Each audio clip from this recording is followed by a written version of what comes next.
Во Хрватска е усвоен закон кој ќе им овозможи на професионалните возачи да добиваат долгорочни визи. Оваа мерка представува значаен чекор напред во решавањето на проблемите со кои се соочуваат транспортерите од земјите надвор од Европската Унија по воведувањето на новиот ЕС систем, односно Entry-Exit систем во Шенген зоната.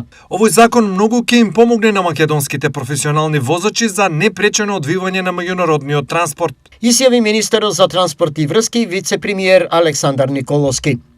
Хрватска не е единствената земја со ваков пристап, бидејќи претходно истото го направи и Швајцарија. Чекорот што го направи Хрватска со измена на законот за издавање на долгорочни визи е позитивен и е во контекст на се она што го ветија во почетокот на преговорите и разговорите. Така да ова би значело одредена можност дел од превозниците односно возачите да добијат визи со кои што непречено би работеле во Шенген зоната. Муратовска очекува, бидејќи за ова има и најави, и други земји да тргнат по примерот на Швајцарија и Хрватска. Во исто време се уште се работи на издавање на визи од други држави, во кои што влегува и Романија, Германија, Австрија. Исто така се работи и на преговори со Бугарија и со Грција во однос на тие кратки релации каде што речиси секојдневно влегуваат и излегуваат возачите. Проблемот со долгорочните визи во еден период на протести ги принуди транспортерите од целиот Западен Балкан, вклучувајќи ги и македонските.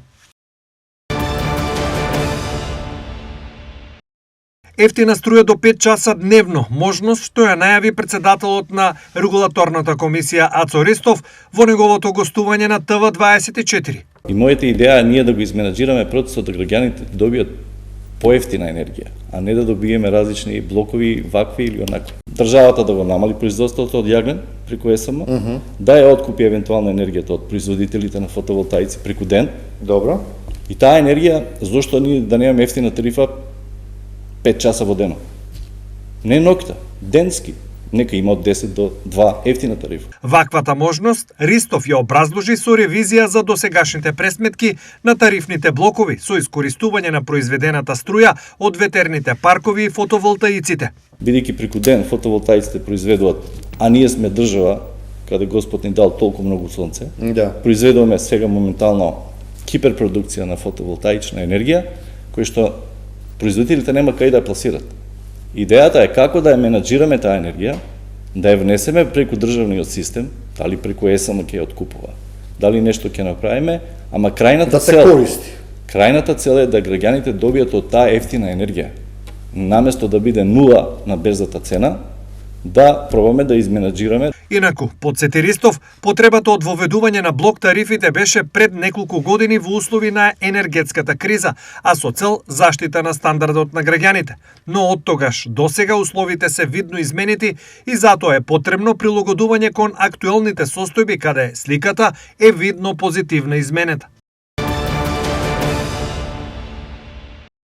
Председателот на Социјалдемократскиот сојуз на Македонија Венко Филипче денеска на прес со обвинувања. ВМРО ДПМН го лаже народот дека е загрозен македонскиот идентитет и дека во власта има широка структура која има бугарски пасоши. ВМРО ДПМН реагира. Социјалдемократите продолжуваат да се додворуваат на Бугарија и се подготвени на се за да дојдат на власт. Граѓаните добија уште едно јавно и многу јасно признание од организираната криминална група на Христијан и ВМРО, а тоа е дека во владата вријат луѓе со бугарски пасоши. Одбија да го прифатат предлог законот наш на Социјалдемократскиот сојуз на Македонија, со кој премиерот, вице-премиерите, министрите, членовите на владата не би можеле да имаат двојни државенства. Се поставува прашањето зошто тоа го направи. Затоа што пола влада требаше веднаш да се замине. Филипче уште еднаш потврди дека за него поважни се тугите интереси отколку достоинството на македонскиот народ и држава. Наместо јасно и гласно да застане зад националните позиции, тој упорно молчи пред навредите и негирањата кои доаѓаат од надвор. Наместо да се борат за македонскиот идентитет, јазик и историја, Филипче и СДС продолжуваат со сервилна политика и подготвеност за нови отстапки на штета на Македонија. Венко Филипче и СДС никогаш немаат јасен став кога Македонија е понижувана. Додека од Софија отворено се испраќаат пораки дека барањата нема да запрат, тој и СДС продолжуваат со политиките на попустливост и национално понижување. Стои во реакцијата на ВМРО ДПМНЕ. Според податоците на Државниот завод за статистика, цените во земјоделството во април годинава, во споредба со истиот период лани, се зголемени за 4,2% кај инпутот и за 10,8% кај аутпутот.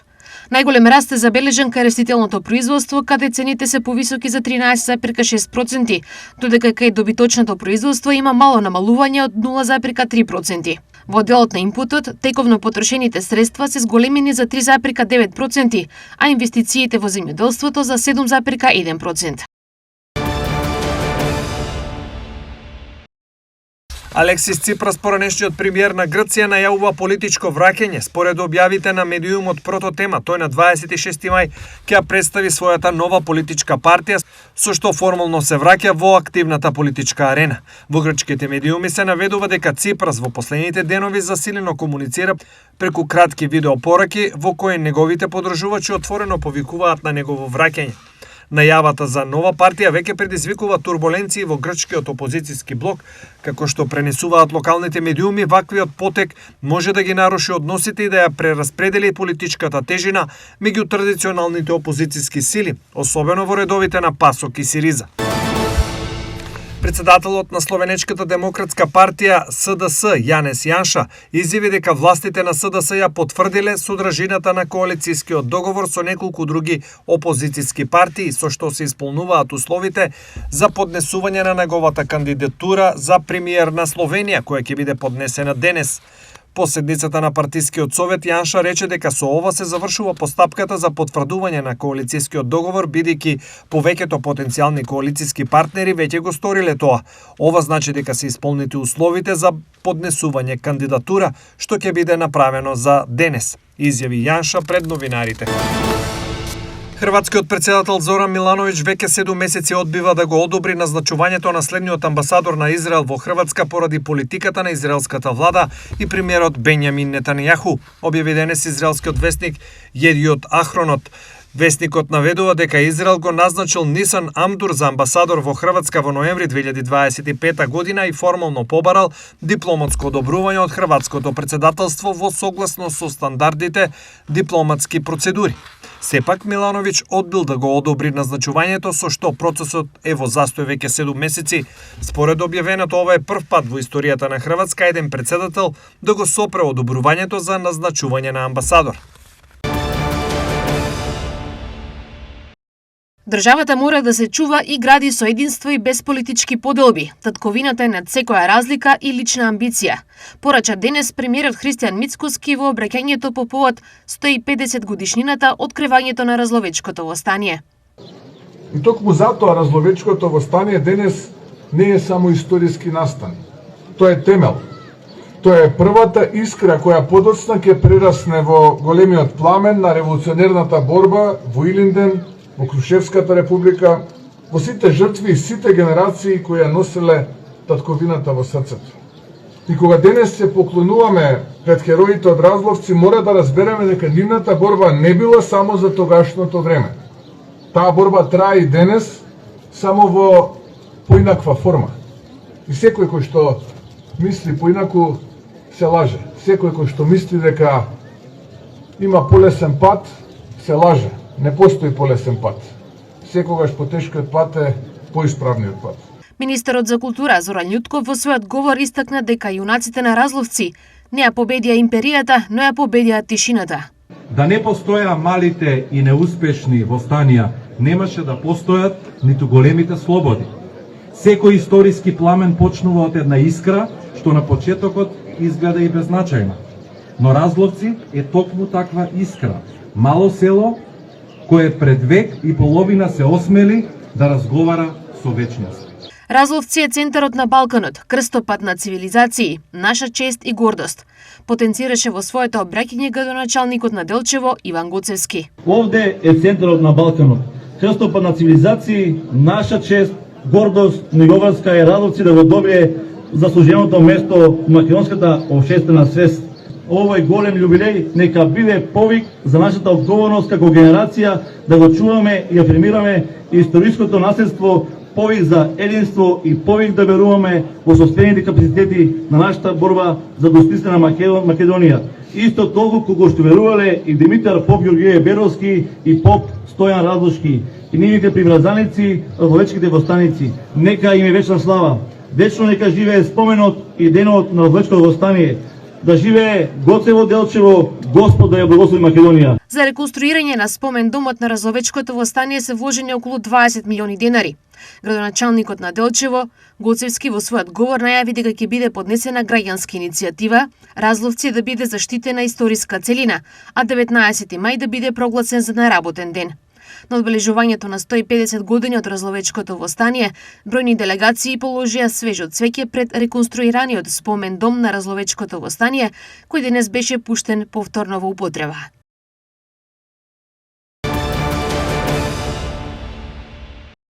Извршниот комитет на ВМРО ДПМН донесе одлука за кадровски решенија. Во источниот регион има и стари и новоизбрани председатели на општинските комитети. Одлуката на високото партиско тело се чекаше прилично долго, а таа синоќа ги разреши сите дилеми за идниот партиски тим од источниот регион кој локално ќе ја спроведува партиската програма, но ќе креира и нови содржини. Несомнено, ова е залет за престојните парламентарни избори кои законски се за 2 години, но може да се случат и уште напролет идната година. Во Штип, прв човек на партијата и понатаму останува пратеникот Душко Иванов, кој досега оствари 2 големи изборни победи, парламентарните пред 2 години и локалните лани. Искрено, поддршката која што ја добив како втор мандат да ја координирам работата на општинскиот комитет, всушност представува предизвик да во периодот кој што следи продолжиме со позитивните политики, посветено, честно и со јасна цел да ги подобриме општествените прилики во Република Македонија и во нашиот Штип. Повторно доверба добија и Стојан Кракутовски во Берово, Миле Гошевски во Пехчево, Иван Гоцевски во Делчево, Тони Тоневски во Пробиштип, Гордана Барбашка во Карбинци и други. Изборот за нов председател на општинскиот комитет значи поголема инспирација и поголема доверба меѓу членовите на ВМРО ДПМН и гласачкото тело на ВМРО ДПМН. Се надевам дека ќе бидем исто така подобри во Пехчево и дека ќе имаме уште поголеми успеси за голема победа на ВМРО ДПМН. Со нов кадровски потенцијал ВМРО ДПМН во источниот регион тргнува во Кочани, каде за председател е избран Александар Андов, Виница Александар Јованов, Македонска каменица Љупчо Марков, Зрновци Виктор Анакиев и Чешиново Облешево Славе Донев. Изборот на новите председатели е порака дека во одредени средини се потребни кадровски освежувања со оглед на изборните резултати од локалните избори, каде ВМРО ДПМН не успеа да победи, како на пример во Зрновци и Македонска каменица, но и решавање на наталожени внатрепартиски недоразбирања, како во случајот со Кочани. Се заедно, партијата сега тргнува од почеток во новите изборни циклуси.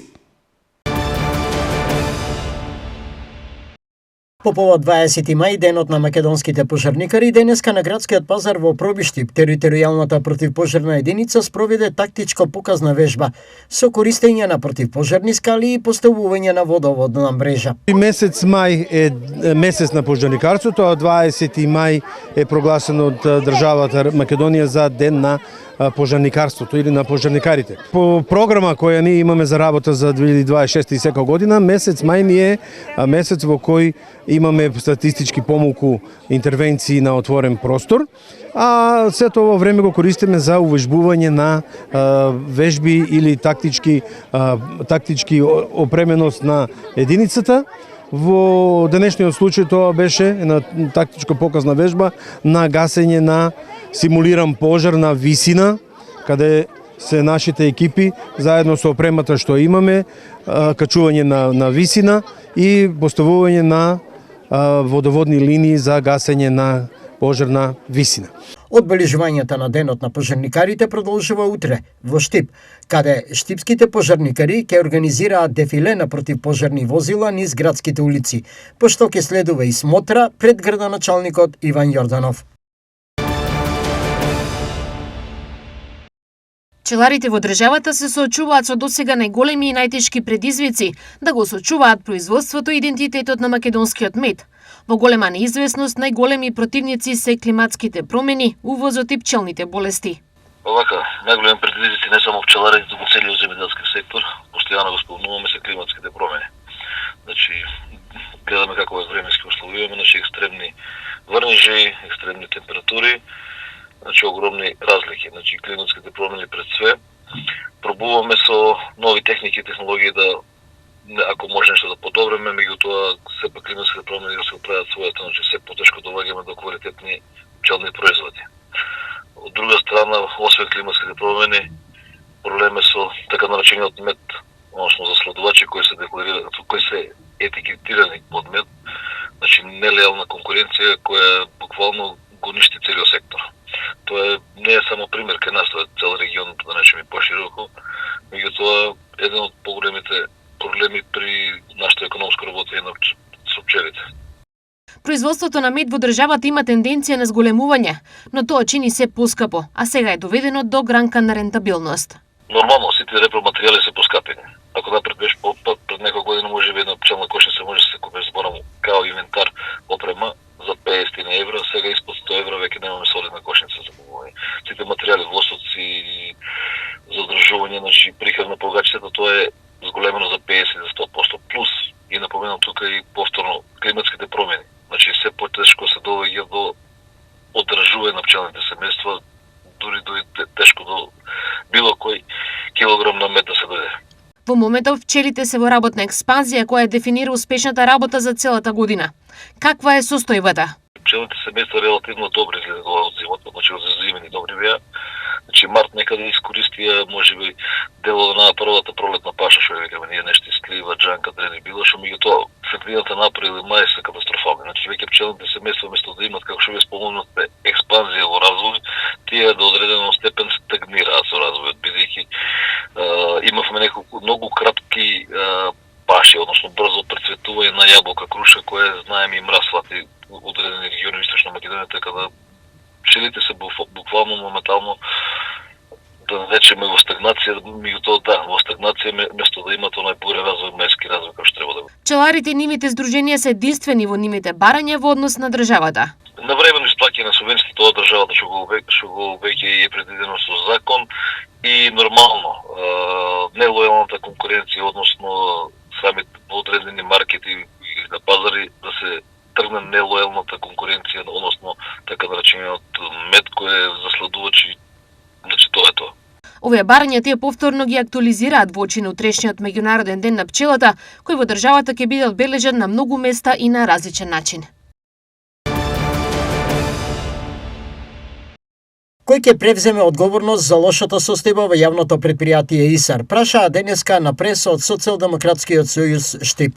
Јавното предпријатие ИСАР денес се наоѓа во една од најлошите состојби од своето постоење. Наместо предпријатие кое треба да биде сервис на граѓаните, денес имаме символ на неспособност, неодговорност и катастрофално менаџирање. Најзагрижувачки е што катастрофалната состојба никој не презема одговорност. Ниту раководството на јавното предпријатие ИСАР, ниту локалната власт излегуваат пред граѓаните со одговори и конкретен план. Општина Штип и јавното предпријатие ИСАР континуирано и посветено работат на подобрување на функционирањето на предпријатието и сервисирање на долговите оставени од претходната локална власт предводена од социјалдемократите, стои во писмената реакција од јавното предпријатие. Подсетуваа дека при превземањето на раководењето затекнале долг во износ од над 5 милиони евра, што представувал сериозен товар врз работењето и нормалното функционирање на предпријатието. И покрај затекнатата состојба, во изминатиот период беа преземени и конкретни чекори за финансиска консолидација, редовно сервисирање на обврските и создавање услови за поефикасно функционирање на јавното предпријатие ИСАР, со што вративме повеќе од 2,5 милиони евра долг направен од претходната локална власт на СДС. За прв пат се реализираат активности за замена на старата и дотраена водоводна мрежа и поставување нова водоводна инфраструктура, со што директно се подобруваат квалитетот и сигурноста во водоснабдувањето. Дополнително се имплементира и современ SCADA систем со цел рационализација на потрошувачката на вода, подобра контрола и поефикасно управување со водоводниот систем. Стои во писмената реакција од јавното предпријатие ИСАР. Царински службеници на граничниот премин Богородица запленија златна плочка вредна околу 4,5 милиони денари при контрола на автобус кој сообраќал на релацијата Гостивар-Истанбул. Случајот бил откриен откако автобусот бил издвоен за детална контрола, а поради основани сомневања бил извршен претрес на патник, македонски државјанин. При контролата во едниот негов чевел била пронајдена златна плочка тешка 848 грама, заветкана во бела хартија со намера нелегално да ја пренесе преку граница. Од Оделението за истраги при секторот за контрола и истраги до основното јавно обвинителство во Гевгелија е поднесена кривична пријава против сторителот за кривично дело криумчарење, казниво според кривичниот законик. Швајцарскиот производител на часовници Swatch мораше да затвори неколку своји продавници ширум светот откако се прошири вистинска еуфорија околу новата колекција часовници создадена во соработка со луксузниот бренд Audemars Piguet. Новиот модел на Swatch, наречен Royal Pop, е создаден во соработка со швајцарскиот луксузен бренд Audemars Piguet, чии основни модели се продаваат по цена од околу 20.000 евра. Од официјалното лансирање во саботата, десетици илјади луѓе ширум светот чекаа во редици со надеж дека ќе успеат да купат модел кој се продава по релативно достапна цена од 385 евра. Некои примероци веќе се препродаваат онлайн и за суми до 16.000 евра. Уште од петокот огромни редици луѓе се формираа пред продавниците на Swatch во повеќе градови, меѓу кои Женева, Њујорк, Лондон, Париз, Лион и Милано. Во некои случаи љубителите на часовници кампувале пред продавниците и до една недела пред официјалното пуштање во продажба. Но побарувачката далеку ја надминала понудата, пошто на повеќе локации настанал вистински хаос.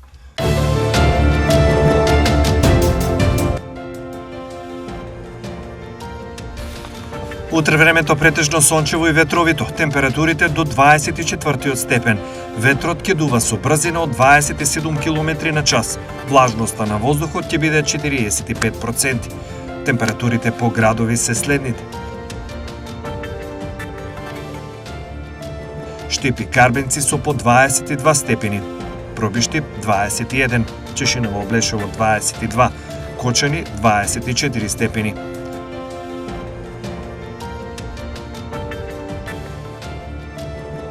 Температурата во Виница, Македонска Каменица и Делчево ќе се искачи до 22 степен, во Пехчево и Берово до 19.